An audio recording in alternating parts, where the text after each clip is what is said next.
Hello ਐਸਪੀਰੈਂਟਸ, last lecture ਦੇ ਵਿੱਚ ਅਸੀਂ ਕੀਤਾ ਸੀ part 1 of ancient history and Punjab after 14th century. ਇਸ ਪਾਰਟ ਦੇ ਵਿੱਚ ਅਸੀਂ ਕਰਾਂਗੇ ਰਜ਼ੀਆ ਤੋਂ ਅੱਗੇ ਕਹਾਣੀ ਕੰਟੀਨਿਊ। ਉਸ ਤੋਂ ਪਹਿਲੇ ਮੈਂ ਤੁਹਾਨੂੰ ਦੱਸ ਦਿੰਦੀ ਹਾਂ ਇੱਕ ਛੋਟੇ ਜਿਹੇ ਰੀਕੈਪ ਦੇ ਤੌਰ ਤੇ ਕਿ ਪਿਛਲੇ ਲੈਕਚਰ ਦੇ ਵਿੱਚ ਅਸੀਂ ਕਿੱਥੇ ਪਹੁੰਚੇ ਸੀ। ਮੁਹੰਮਦ ਗੋਰੀ ਨਾਮ ਦਾ ਇੱਕ ਸੁਲਤਾਨ ਸੀਗਾ ਜਿਹੜਾ ਕਿ ਰਾਜ ਕਰਦਾ ਸੀ ਅਫਗਾਨਿਸਤਾਨ ਵਾਲੀ ਸਾਈਡ ਤੇ। ਉਸਨੇ ਅਟੈਕ ਕੀਤਾ ਇੰਡੀਆ ਦੇ ਉੱਪਰ। ਪ੍ਰਿਥਵੀ ਰਾਜ ਚੌਹਾਨ ਰੂਲ ਕਰ ਰਿਹਾ ਸੀ ਉਸ ਵੇਲੇ। 1191 ਦੀ ਗੱਲ ਹੈ ਜਦੋਂ ਮੁਹੰਮਦ ਗੋਰੀ ਹਾਰ ਗਿਆ। ਇੱਕ ਸਾਲ ਬਾਅਦ ਆਪਣੀ ਗਲਤੀਆਂ ਨੂੰ ਇੰਪਰੂਵ ਕਰਕੇ ਉਹਨੇ ਦੁਬਾਰਾ ਬੈਟਲ ਆਫ ਤਨਾਈਨ ਕੀਤੀ, ਦੁਬਾਰਾ ਅਟੈਕ ਕੀਤਾ ਜਿਹਦੇ ਵਿੱਚ ਉਹ ਜਿੱਤ ਗਿਆ ਤੇ ਉਸਨੇ ਮੁਹੰਮਦ ਗੋਰੀ ਨੇ ਆਪਣਾ ਇੱਕ ਗੁਲਾਮ ਜਿਹਦਾ ਨਾਮ ਸੀਗਾ ਕੁਤੁਬਦੀਨ ਐਬਕ ਉਸਨੂੰ ਐਜ਼ ਅ ਰੂਲਰ ਇੱਥੇ ਬਿਠਾ ਦਿੱਤਾ। 1206 ਦੇ ਵਿੱਚ ਜਦੋਂ ਮੁਹੰਮਦ ਗੋਰੀ ਦੀ ਡੈਥ ਹੋ ਜਾਂਦੀ ਹੈ ਉਸ ਤੋਂ ਬਾਅਦ ਕੁਤੁਬਦੀਨ ਐਬਕ ਜਿਹੜਾ ਰੂਲ ਇੱਥੇ ਕਰ ਰਿਹਾ ਸੀ ਇੰਡੀਆ ਦੇ ਵਿੱਚ ਉਹ ਆਪਣੇ ਆਪ ਨੂੰ ਐਜ਼ ਐਨ ਇੰਡੀਪੈਂਡੈਂਟ ਰੂਲਰ ਘੋਸ਼ਿਤ ਕਰ ਦਿੰਦਾ ਹੈ। 1206 ਤੋਂ ਲੈ ਕੇ 1210 ਤੱਕ ਉਹ ਰਾਜ ਕਰਦਾ ਹੈ। 1210 ਦੇ ਵਿੱਚ ਉਹ ਹੋਰਸ ਪੋਲੋ ਖੇਲਦੇ ਹੋਏ ਮਰ ਜਾਂਦਾ ਹੈ। ਉਸ ਤੋਂ ਬਾਅਦ ਉਹਦੇ ਸਕਸੈਸਰ ਦੇ ਤੌਰ ਤੇ ਉਹਦਾ ਮੁੰਡਾ ਜਿਹਦਾ ਨਾਮ ਸੀ ਆਰਮ ਸ਼ਾਹ ਉਹ 8 ਮਹੀਨੇ ਲਈ ਗੱਦੀ ਤੇ ਬੈਠਦਾ ਹੈ। 8 ਮਹੀਨੇ ਬਾਅਦ ਜਿਹੜਾ ਆਰਮ ਸ਼ਾਹ ਦਾ ਜੀਜਾ ਸੀਗਾ ਇਲਤੁਤਮਿਸ਼ ਉਹ ਅਟੈਕ ਕਰਦਾ ਹੈ ਅਤੇ ਆਰਮ ਸ਼ਾਹ ਦੀ ਗੱਦੀ ਹੜਪ ਲੈਂਦਾ। ਇਲਤੁਤਮਿਸ਼ ਜਿਹੜਾ ਸੀਗਾ ਉਹ ਫਸਟ ਸੁਲਤਾਨ ਸੀਗਾ। ਕਿਉਂਕਿ ਉਸਨੂੰ ਸਰਟੀਫਿਕੇਟ ਮਿਲ ਗਿਆ ਸੀਗਾ ਸੁਲਤਾਨ ਹੋਣ ਦਾ।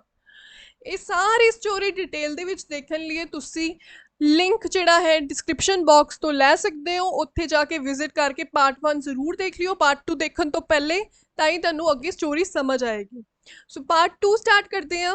ਹੁਣ ਇਲਤੁਤਮਿਸ਼ ਜਿਹੜਾ ਸੀਗਾ ਉਹਨੇ ਆਪਣਾ ਨੋਮੀਨੇਟ ਕਰ ਦਿੱਤਾ ਸੀਗਾ ਕਿ ਮੇਰੇ ਤੋਂ ਬਾਅਦ ਜਿਹੜਾ ਰਾਜਪਾਟ ਹੈ ਉਹ ਮੇਰੀ ਵੱਡੀ ਕੁੜੀ ਜਿਹਦਾ ਨਾਮ ਕਿ ਰਜ਼ੀਆ ਹੈ ਉਹ ਸੰਭਾਲੇਗੀ। ਸੋ ਰਜ਼ੀਆ ਤੋਂ ਆਪਾਂ ਪੜ੍ਹਦੇ ਹਾਂ, ਰਜ਼ੀਆ ਤੋਂ ਸਟਾਰਟ ਕਰਦੇ ਹਾਂ। ਰਜ਼ੀਆ 1236 ਤੋਂ ਲੈ ਕੇ 1240 ਦੇ ਸਮੇਂ ਉਹ ਗੱਦੀ ਤੇ ਬੈਠੀ ਹੈ। Although Iltutmish nominated his daughter Razia as his successor, the Qazi of Delhi and Wazir put Ruknuddin Firoz on the throne. ਜਦ ਕਿ ਇਲਤੁਤਮਿਸ਼ ਜਿਹੜਾ ਸੀਗਾ ਉਹ ਨੋਮੀਨੇਟ ਕਰਕੇ ਗਿਆ ਸੀਗਾ ਕਿ ਮੇਰੀ ਕੁੜੀ ਜਿਹੜੀ ਰਜ਼ੀਆ ਹੈਗੀ ਆ ਉਹ ਸਕਸੈਸਰ ਦੇ ਤੌਰ ਤੇ ਮੇਰੀ ਗੱਦੀ ਸੰਭਾਲੇਗੀ, ਉਹੀ ਮੇਰੀ ਸਕਸੈਸਰ ਬਣੇਗੀ। ਪਰ ਜਿਹੜੇ ਕਾਜ਼ੀ ਸੀਗੇ ਦਿੱਲੀ ਦੇ ਤੇ ਵਜ਼ੀਰ ਸੀਗੇ ਉਹ ਇਹ ਨਹੀਂ ਚਾਹੁੰਦੇ ਸੀ ਕਿ ਕੋਈ ਕੁੜੀ ਗੱਦੀ ਤੇ ਬੈਠੇ, ਕੋਈ ਲੇਡੀ ਸ਼ਾਸਨ ਕਰੇ। ਇਸ ਲਈ ਉਹਨਾਂ ਨੇ ਕੀ ਕੀਤਾ, ਇਲਤੁਤਮਿਸ਼ ਦੇ ਹੀ ਮੁੰਡੇ ਨੂੰ ਜਿਹਦਾ ਨਾਮ ਸੀ ਰੁਕਨੁਦੀਨ ਫਿਰੋਜ਼ ਉਹਨੂੰ ਗੱਦੀ ਤੇ ਬਿਠਾ ਦਿੱਤਾ। ਦੂਸਰੀ ਤਰਫ ਮੁਲਤਾਨ ਜਿਹੜਾ ਕਿ ਅੱਜ ਕੱਲ੍ਹ ਪਾਕਿਸਤਾਨ ਦੇ ਵਿੱਚ ਹੈ, ਪਹਿਲੇ ਪੰਜਾਬ ਦੇ ਵਿੱਚ ਸੀਗਾ। When the governor of Multan revolt, Multan ਦਾ ਜਿਹੜਾ ਗਵਰਨਰ ਸੀਗਾ ਉਹਨੇ ਰਿਵੋਲਟ ਸਟਾਰਟ ਕਰ ਦਿੱਤਾ। ਉਹ ਵਾਲਾ ਰਿਵੋਲਟ ਰੋਕਣ ਲਈ ਰੁਕਨੁਦੀਨ ਜਿਹੜਾ ਕਿ ਹੁਣ ਗੱਦੀ ਤੇ ਬੈਠਾ ਹੋਇਆ ਸੀਗਾ ਉਹ ਉਸ ਤਰਫ ਚਲਾ ਗਿਆ, ਮੁਲਤਾਨ ਦੀ ਤਰਫ ਹੋ ਗਿਆ ਤਾਂ ਕਿ ਰਿਵੋਲਟ ਰੋਕ ਸਕੇ। ਹੁਣ ਇਸ ਮੌਕੇ ਦਾ ਫਾਇਦਾ ਉਠਾਉਂਦੇ ਹੋਏ ਰਜ਼ੀਆ ਨੇ ਕੀ ਕੀਤਾ, ਕੁਝ ਅਮੀਰ ਜਿਹੜੇ ਸੀਗੇ ਦਿੱਲੀ ਦੇ ਉਹਨਾਂ ਦੀ ਹੈਲਪ ਦੇ ਨਾਲ ਜਿਹੜਾ ਥਰੋਨ ਸੀਗਾ ਉਹ ਹਥਿਆ ਲਿਆ। ਗੱਦੀ ਤੇ ਉਹ ਆਪ ਬੈਠ ਗਈ ਦਿੱਲੀ ਸਲਤਨਤ ਦੀ। She appointed an slave Yaqut as master of royal horses, royal ਘੋੜਿਆਂ ਦਾ, ਸ਼ਾਹੀ ਘੋੜਿਆਂ ਦਾ ਮਾਸਟਰ ਜਿਹੜਾ ਹੈ ਉਹਨੇ ਇੱਕ ਆਪਣੇ ਗੁਲਾਮ ਨੂੰ ਬਣਾ ਦਿੱਤਾ ਰਜ਼ੀਆ ਨੇ ਜਿਹਦਾ ਨਾਮ ਸੀਗਾ ਯਾਕੂਤ।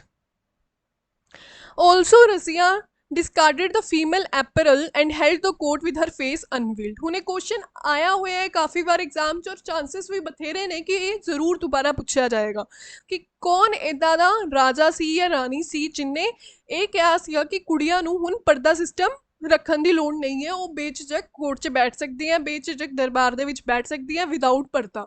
ਤਾਂ ਉਹ ਸੀਗੀ ਰਜ਼ੀਆ ਨੇ ਇਹ ਡਿਸਕਾਰਡ ਕਰ ਦਿੱਤਾ ਸੀ ਪਰਦਾ system. She even went for hunting and let the army, ਉਹ ਆਰਮੀ ਨੂੰ ਲੀਡ ਵੀ ਕਰਦੀ ਸੀ ਤੇ ਹੰਟਿੰਗ ਤੇ ਵੀ ਜਾਂਦੀ ਸੀ, ਪੂਰੀ ਤਰ੍ਹਾਂ ਸ਼ਿਕਾਰ ਵੀ ਕਰਦੀ ਸੀ ਅਤੇ ਜਿਹੜੀ ਆਰਮੀ ਸੀਗੀ, ਸੈਨਿਕ ਸੀਗੇ ਉਹਨਾਂ ਨੂੰ ਹੈਂਡਲ ਵੀ ਕਰਦੀ ਸੀ।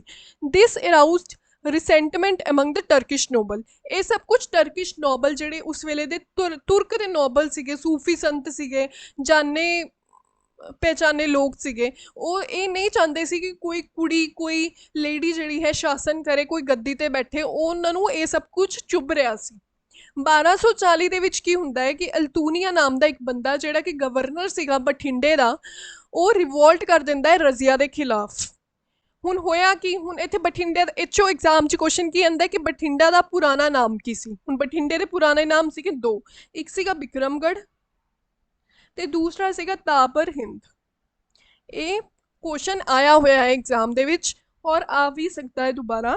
सो ये भी पूछा जा सकता है कि गवर्नर कौन सी बठिंडे का जिन्हें कि रजिया के खिलाफ ਅੰਦੋਲਨ ਕਰਤਾ ਸੀ ਜਾਂ ਫਿਰ ਕਹਿ ਸਕਦੇ ਰਿਵੋਲਟ ਕਰ ਦਿੱਤਾ ਸੀਗਾ, ਤਾਂ ਉਹਦਾ ਨਾਮ ਸੀਗਾ ਐਲਟੂਨੀਆ। ਕਦੋਂ ਕੀਤਾ ਸੀ? 1240 ਦੇ ਵਿੱਚ ਕੀਤਾ ਸੀ। 1240 ਦੇ ਵਿੱਚ ਰਜ਼ੀਆ ਬੈਠੀ ਸੀ, ਨਹੀਂ 1236 ਤੋਂ ਬੈਠੀ ਹੋਈ ਸੀ ਨਾ ਉਹ, ਤੇ 1240 ਦੇ ਵਿੱਚ ਉਹਨੇ ਰਿਵੋਲਟ ਕਰ ਦਿੱਤਾ ਸੀ। ਹੁਣ ਇੱਥੇ ਮੈਪ ਦੇ ਵਿੱਚ ਆਪਾਂ ਇੱਕ ਵਾਰੀ ਦੇਖ ਲੈਂਦੇ ਹਾਂ ਕਿ ਦਿੱਲੀ ਸਲਤਨਤ ਕਿੱਥੇ ਹੈ, ਤੇ ਮੁਲਤਾਨ ਜਿੱਥੇ ਉਹਦਾ ਭਰਾ ਗਿਆ ਸੀ ਰੁਕਨੁਦੀਨ ਫਿਰੋਜ਼, ਕਿੱਧਰ ਨੂੰ ਗਿਆ ਸੀ? ਦਿੱਲੀ ਆ ਰਹੇ, ਦਿੱਲੀ ਦੀ ਗੱਦੀ ਤੇ ਉਹ ਇੱਥੇ ਬੈਠਾ ਸੀਗਾ। ਉਸ ਤੋਂ ਬਾਅਦ ਉਹ ਪੰਜਾਬ ਵਾਲੀ ਸਾਈਡ, ਉਸ ਵੇਲੇ ਪੰਜਾਬ ਹੋਇਆ ਕਰਦਾ ਸੀ, ਮੁਲਤਾਨ ਦੇ ਵਿੱਚ ਰਿਵੋਲਟ ਛੇੜਤਾ ਸੀ ਉਹਨੇ, ਤੇ ਉਹ ਵਾਲਾ ਰਿਵੋਲਟ ਰੋਕਣ ਲਈ ਗਿਆ ਸੀ, ਜਿਹਦਾ ਫਾਇਦਾ ਉਠਾ ਕੇ ਰਜ਼ੀਆ ਨੇ ਦੁਬਾਰਾ ਆਪਣੀ ਗੱਦੀ ਹੜਪ ਲਈ। ਹੁਣ ਇੱਥੇ ਮੈਂ ਦੁਬਾਰਾ ਕਿਉਂ ਕਿਹਾ ਹੈ? ਕਿਉਂਕਿ ਰਜ਼ੀਆ ਦਾ ਹੀ ਹੱਕ ਸੀਗਾ ਜਿਹੜਾ ਕਿ ਉਹ ਹੱਕ ਉਹ ਤੋਂ ਛੀਨਿਆ ਗਿਆ ਸੀਗਾ, ਜਿਹੜੇ ਕਾਜ਼ੀ ਸੀਗੇ ਦਿੱਲੀ ਦੇ, ਉਹਨਾਂ ਨੇ, ਤਾਂ ਕਿ ਕੋਈ ਕੁੜੀ ਨਾ ਬੈਠ ਸਕੇ। She went in person to suppress the revolt, but Eltunia killed Yakut and took Rizia prisoner। ਹੁਣ ਗੱਲ ਇੱਥੇ ਚੱਲ ਰਹੀ ਸੀ ਕਿ ਐਲਟੂਨੀਆ ਨਾਮ ਦੇ ਬੰਦੇ ਨੇ, ਜਿਹੜਾ ਕਿ ਗਵਰਨਰ ਸੀਗਾ ਬਠਿੰਡੇ ਦਾ, ਉਹਨੇ ਰਿਵੋਲਟ ਛੇੜਤਾ ਸੀ।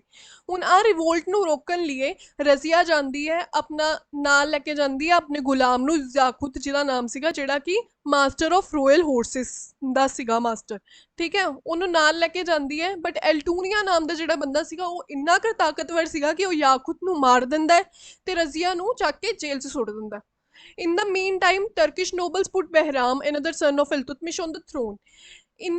ਇੰਨੇ ਕਰ ਵਕਤ ਦੇ ਵਿੱਚ ਉਹ ਦੇਖਦੇ ਕਿ ਰਜ਼ੀਆ ਉੱਠ ਕੇ ਚਲੀ ਗਈ ਹੈ, ਹੁਣ ਇੱਧਰ ਉੱਧਰ ਹੋ ਗਈ ਹੈ, ਉਹ ਇਸ ਮੌਕੇ ਦਾ ਫਾਇਦਾ ਉਠਾ ਕੇ ਜਿਹੜੇ ਟਰਕਿਸ਼ ਨੋਬਲ ਸੀਗੇ, ਜਿਹੜੇ ਬਿਲਕੁਲ ਪਸੰਦ ਨਹੀਂ ਕਰਦੇ ਸੀ ਰਜ਼ੀਆ ਨੂੰ, ਉਹ ਚੱਕ ਕੇ ਬਹਿਰਾਮ, ਜਿਹੜਾ ਕਿ ਦੂਸਰਾ ਮੁੰਡਾ ਸੀਗਾ ਇਲਤੁਤਮਿਸ਼ ਦਾ, ਉਹਨੂੰ ਚੱਕ ਕੇ ਥਰੋਨ ਤੇ ਬਿਠਾ ਦਿੰਦੇ ਹੈ, ਗੱਦੀ ਤੇ ਬਿਠਾ ਦਿੰਦੇ ਹੈ।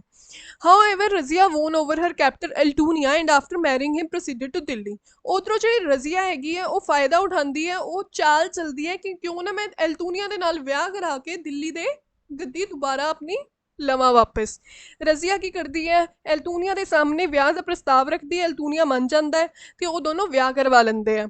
ਵਿਆਹ ਕਰਵਾਉਣ ਤੋਂ ਬਾਅਦ ਰਜ਼ੀਆ ਉਹਨੂੰ ਕਹਿੰਦੀ ਹੈ ਕਿ ਚਲੋ ਅਸੀਂ ਦਿੱਲੀ ਤੇ ਕਬਜ਼ਾ ਕਰਦੇ ਹਾਂ, ਪਰ ਅਲਤੂਨੀਆ ਉਹਨੂੰ ਕਹਿੰਦਾ ਹੈ ਕਿ ਕਿਉਂ, ਸਾਡੇ ਕੋਲ ਬਠਿੰਡਾ ਹੈ, ਬਠਿੰਡਾ ਬਹੁਤ ਹੈ ਸਾਡੇ ਵਾਸਤੇ। ਬਟ ਰਜ਼ੀਆ ਨਹੀਂ ਮੰਨਦੀ ਹੈ। ਰਜ਼ੀਆ ਕਹਿੰਦੀ ਕਿ ਦਿੱਲੀ ਇਸ ਤੋਂ ਵੀ ਵੱਡੀ ਹੈ, ਮੈਂ ਉੱਥੇ ਹੀ ਆਈ ਹਾਂ, ਸੋ ਅਸੀਂ ਦਿੱਲੀ ਦੀ ਵੀ ਗੱਦੀ ਲੈਂਦੇ ਹਾਂ। ਜਦੋਂ ਇਹ ਦੋਨੋਂ ਜਣੇ ਜਾਂਦੇ ਆ ਦਿੱਲੀ ਦੀ ਗੱਦੀ ਹੜਪਣ, ਫਾਈਟ ਕਰਦੇ ਨੇ ਬਹਿਰਾਮ ਦੇ ਨਾਲ, ਪਰ ਬਹਿਰਾਮ ਤਾਂ ਇਹਨਾਂ ਦੋਨਾਂ ਤੋਂ ਤਾਕਤਵਰ। ਬਹਿਰਾਮ ਕੀ ਕਰਦਾ? ਇਹਨਾਂ ਦੋਨਾਂ ਨੂੰ ਮਾਰ ਦਿੰਦਾ, ਪਹਿਲੇ ਉਹਨਾਂ ਦੋਨਾਂ ਨੂੰ ਹਰਾਉਂਦਾ ਹੈ ਐਂਡ ਦੈਨ ਮਾਰ ਦਿੰਦਾ। But she was defeated and killed. ਹੁਣ ਹੋਇਆ ਕਿ ਬਠਿੰਡੇ ਵਾਲੀ ਗੱਦੀ ਵੀ ਗਈ, ਘਰ ਵਾਲਾ ਵੀ ਗਿਆ, ਰਜ਼ੀਆ ਵੀ ਗਈ। In the next 6 years Bahram and Masud ruled Delhi. ਹੁਣ ਦਿੱਲੀ ਦੇ ਦੋ ਰਾਜੇ ਬਣ ਜਾਂਦੇ, ਇੱਕ ਤਾਂ ਬਹਿਰਾਮ ਹੈ, ਬਹਿਰਾਮ ਦੇ ਨਾਲ ਨਾਲ ਉਹਦਾ ਹੀ ਦੂਸਰਾ ਭਰਾ ਮਸੂਦ ਵੀ ਦਿੱਲੀ ਨੂੰ ਰੂਲ ਕਰਤਾ ਹੈ। ਦੇਰ ensued a struggle for supremacy between the Sultan and the nobles। 1246 ਦੇ ਵਿੱਚ ਕੀ ਹੁੰਦਾ ਹੈ ਕਿ Balban succeeded in putting Nasiruddin Mahmud, a younger son of Iltutmish, as Sultan।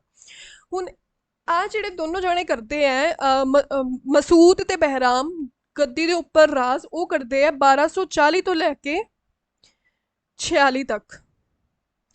46 ਦੇ ਵਿੱਚ ਕੀ ਹੁੰਦਾ ਹੈ, ਬਹਿਰਾਮ ਜਿਹੜਾ ਉਹਦੀ ਮੌਤ ਹੋ ਜਾਂਦੀ ਹੈ ਤੇ ਮਸੂਦ ਨੂੰ ਗੱਦੀ ਤੋਂ ਉਤਾਰ ਦਿੱਤਾ ਜਾਂਦਾ ਹੈ ਕਿਸੇ ਤਰੀਕੇ। ਜਿਹੜਾ ਬਲਬਨ ਸੀਗਾ ਉਹ ਇੱਕ ਦਰਬਾਰੀ ਹੀ ਸੀਗਾ, ਉਹ ਉਸ ਵੇਲੇ ਨਸੀਰੁਦੀਨ ਮਹਿਮੂਦ ਜਿਹੜਾ ਕਿ ਛੋਟਾ ਮੁੰਡਾ ਸੀਗਾ ਸਭ ਤੋਂ ਇਲਤੁਤਮਿਸ਼ ਦਾ, ਉਹਨੂੰ ਚੱਕ ਕੇ ਗੱਦੀ ਤੇ ਬਿਠਾ ਦਿੰਦਾ। ਇਸ ਲਈ ਅਸੀਂ ਬਲਬਨ ਦਾ ਈਰਾ ਜਿਹੜਾ ਹੈ ਉਹ ਸਟਾਰਟ ਹੋ ਜਾਂਦਾ 1246 ਤੋਂ, ਜਦਕਿ ਜਿਹੜਾ ਬਲਬਨ ਹੈ ਉਹ 1266 ਦੇ ਵਿੱਚ ਗੱਦੀ ਤੇ ਬੈਠਾ ਸੀ। ਈਰਾ ਆਫ ਬਲਬਨ।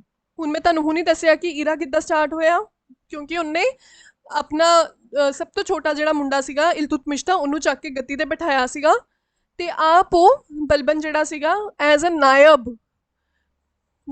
ਅ ਨਾਇਬ ਦਰਬਾਰੀ ਕੰਮ ਕਰ ਰਿਹਾ ਸੀ। ਹੁਣ ਬਲਬਨ ਦਾ ਪੂਰਾ ਨਾਮ ਕੀ ਸੀ? ਗਿਆਸੁਦੀਨ ਬਲਬਨ। ਦੂਸਰਾ ਨਾਮ ਕੀ ਸੀਗਾ? ਉਲਗ ਖਾਨ।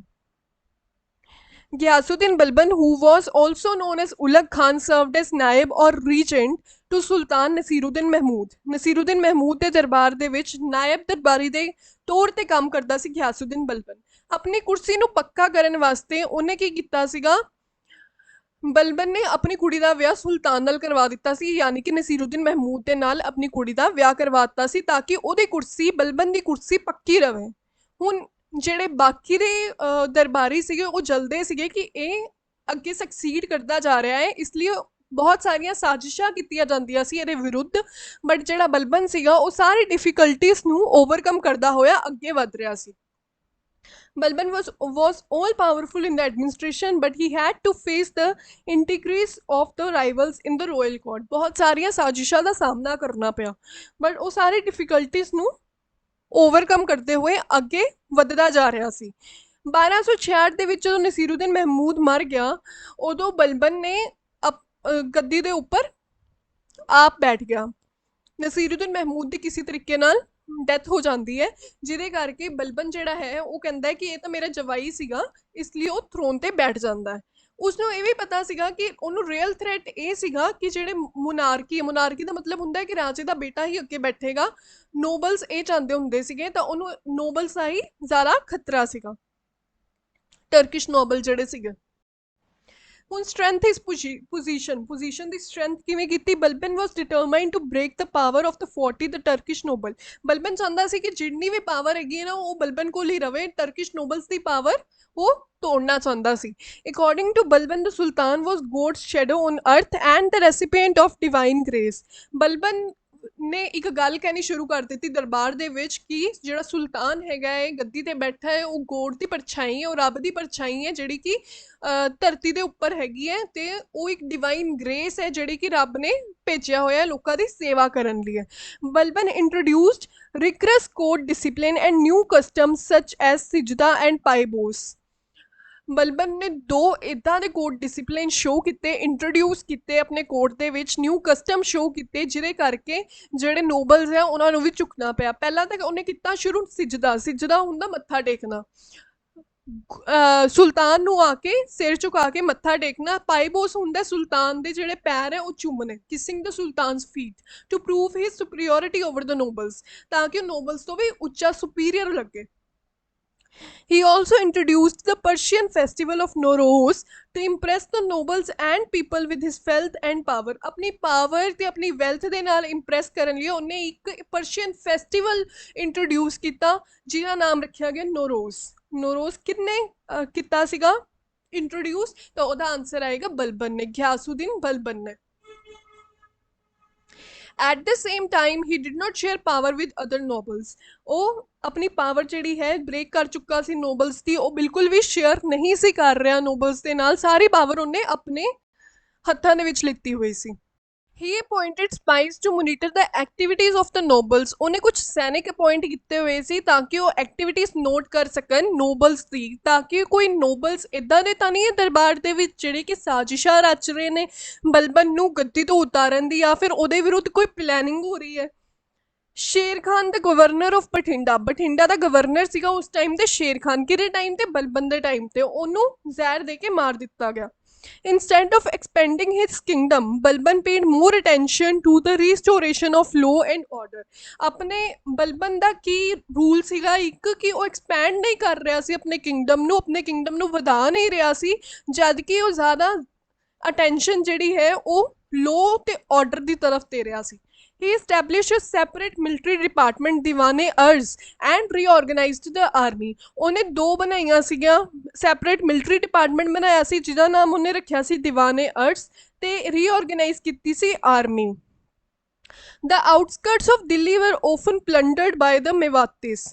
ਆਊਟਸਕਰਟਸ ਆਫ ਦਿੱਲੀ ਜਿਹੜੇ ਸੀਗੇ ਉਹ ਪਲੰਡਰਡ ਕੀਤੇ ਜਾ ਰਹੇ ਸੀ ਬਾਈ ਮੇਵਾਤੀਸ। ਬਲਬਨ ਨੇ ਕੁਝ ਸਵੇਅਰ ਐਕਸ਼ਨਸ ਲਿੱਤੇ ਉਹਨਾਂ ਦੇ ਖਿਲਾਫ ਤੇ ਪ੍ਰੀਵੈਂਟ ਸੱਚ ਰੋਬਰੀਜ਼, ਇੱਦਾਂ ਦੀਆਂ ਚੋਰੀਆਂ ਹੋਣ ਤੋਂ ਬਚਾਇਆ। ਐਜ਼ ਅ ਰਿਜ਼ਲਟ ਜਿਹੜੀਆਂ ਰੋਡ ਸੀਗੀਆਂ ਬਹੁਤ ਜ਼ਿਆਦਾ ਸੇਫ ਹੋ ਗਈਆਂ ਟਰੈਵਲ ਕਰਨ ਲਈ, ਕੋਈ ਵੀ ਉੱਥੇ ਰੋਬਰੀ ਨਹੀਂ ਹੋ ਰਹੀ ਸੀ, ਕੋਈ ਵੀ ਚੋਰੀ ਨਹੀਂ ਹੋ ਰਹੀ ਸੀ, ਕੋਈ ਕ੍ਰਾਈਮ ਨਹੀਂ ਹੋ ਰਿਹਾ ਸੀ। ਬਲਬਨ ਜਿਹੜਾ ਹੈ ਉਹਦੀ ਮੌਤ ਹੋ ਜਾਂਦੀ ਹੈ 1287 ਦੇ ਵਿੱਚ। ਇਸ ਤਰ੍ਹਾਂ ਉਹਦਾ ਜਿਹੜਾ ਇਰਾ ਸੀਗਾ ਉਹ ਖਤਮ ਹੋ ਜਾਂਦਾ।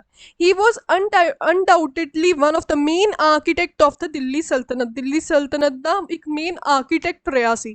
ਹੀ ਇਨਹੈਂਸਡ ਦ ਪਾਵਰ ਆਫ ਮੋਨਾਰਕੀ। ਉਹਨੇ ਮੋਨਾਰਕੀ ਦੀ ਜਿਹੜੀ ਪਾਵਰ ਸੀ ਉਹਨੂੰ ਬਹੁਤ ਜ਼ਿਆਦਾ ਵਧਾਇਆ ਸੀ। When Balban died, one of his grandson Kekubad was made the Sultan of Delhi। ਜਦੋਂ ਬਲਬਨ ਦੀ ਮੌਤ ਹੋ ਜਾਂਦੀ ਹੈ 1287 ਦੇ ਵਿੱਚ, ਉਹਦਾ ਹੀ ਗ੍ਰੈਂਡਸਨ, ਉਹਦਾ ਹੀ ਇੱਕ ਪੋਤਾ ਕੈਕੂਬਾਦ ਨਾਮ ਸੀ ਜਿਹਦਾ, ਉਹਨੂੰ ਸੁਲਤਾਨ ਬਣਾ ਦਿੱਤਾ ਜਾਂਦਾ ਦਿੱਲੀ ਦਾ।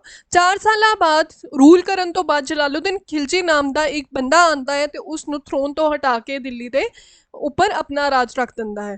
ਹੁਣ ਕੁਝ ਬੁੱਕਸ ਦੇ ਵਿੱਚ ਕੈਕੂਬਾਦ ਹੈ last ruler of slave dynasty, ਪਰ ਕੁਝ ਬੁੱਕਸ ਦੇ ਵਿੱਚ ਇਹ ਲਿਖਿਆ ਗਿਆ ਹੈ ਕਿ ਕੈਕੂਬਾਦ ਦਾ ਮੁੰਡਾ 3 ਸਾਲ ਦਾ ਮੁੰਡਾ 1290 ਦੇ ਵਿੱਚ ਥਰੋਨ ਦੇ ਵਿੱਚ ਉੱਪਰ ਬੈਠਦਾ ਹੈ, ਜਿਹਦਾ ਨਾਮ ਹੈ ਸ਼ਾਮਸੁਦੀਨ ਕਾਇਓਮਾਰਸ।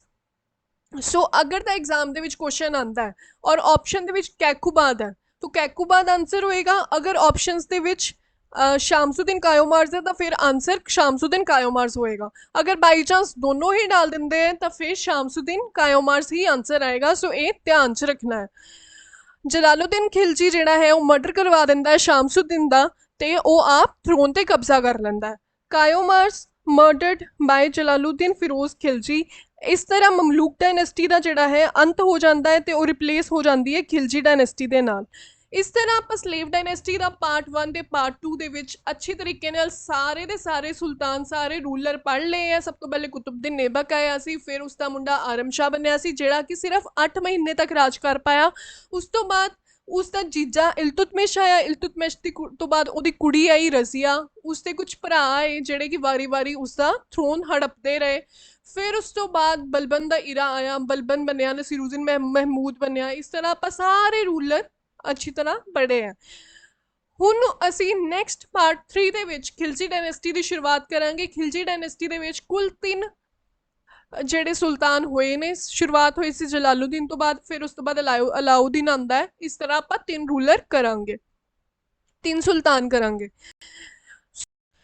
ਸੋ ਆਈ ਹੋਪ ਪਾਰਟ 1 ਤੇ ਪਾਰਟ 2 ਦੇ ਰਾਹੀਂ ਤੁਹਾਨੂੰ ਸਲੇਵ ਡਾਇਨੈਸਟੀ ਜਿਹੜੀ ਹੈ ਅੱਛੀ ਤਰ੍ਹਾਂ ਸਮਝ ਆ ਗਈ ਹੋਏਗੀ। ਪਾਰਟ 3 ਦੇ ਵਿੱਚ ਮੈਂ ਤੁਹਾਡੇ ਲਈ ਲੈ ਕੇ ਆਉਂਗੀ ਖਿਲਜੀ ਡਾਇਨੈਸਟੀ, ਜਿਹਦੇ ਵਿੱਚ 3 ਰੂਲਰ ਹੋਏ ਨੇ। ਉਹਨਾਂ ਦੇ ਬਾਰੇ ਅਸੀਂ ਅੱਛੀ ਤਰੀਕੇ ਨਾਲ ਪੜਾਂਗੇ। ਜਿਨ੍ਹਾਂ ਨੂੰ ਵੀਡੀਓ ਅੱਛੀ ਲੱਗੀ ਹੈ ਪਲੀਜ਼ ਸਬਸਕ੍ਰਾਈਬ ਜ਼ਰੂਰ ਕਰ ਦਿਓ, ਲਾਈਕ ਕਰ ਦਿਓ video. Thank you so much. ਮਿਲਦੇ ਹਾਂ ਨੈਕਸਟ ਪਾਰਟ ਦੇ ਵਿੱਚ।